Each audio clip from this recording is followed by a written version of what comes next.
रहीम अस्सलाम वालेकुम अजीज तलबा व तालबात। हम सीख रहे हैं उर्दू लफ्जों का जोड़ तोड़ करना। अभी तक हमने दो हरफी लफ्जों का जोड़ तोड़ करना सीखा है।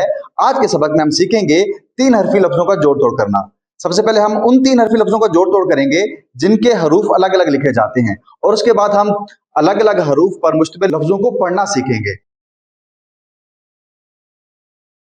तो सबसे पहले हमारा लफ्ज है अलिफ दाल बे अदब, वाओ रे काफ वरक, अलिफ रे बे अरब, दाल रे दाल दर्द, दाल अलिफ लाम दाल, रे वाओ डाल रोड, रे अलिफ ते रात, वाओ जे नून वजन, वाओ अलिफ रे वार, जे रे दाल जर्द, रे वाओ जे रोज, दाल रे सीन दर्स, दाल वाओ लाम डोल, दाल रे जीम दर्ज, रे अलिफ जे राज, अलिफ जे लाम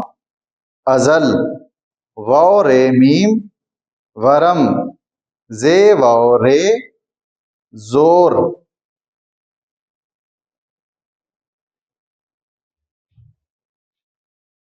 दाल अलिफ नून दान, रे अलिफ नून रान, रे अलिफ लाम राल, जे रे अलिफ रा जर्रा, रे अलिफ गाफ राग, दाल वाव अलिफ दवा, रे अलिफ मीम राम, रे वाव काफ रोक, जे अलिफ दाल जाद, अलिफ वाव सीन ओस, दाल अलिफ गैन दाग, अलिफ दाल अलिफ अदा।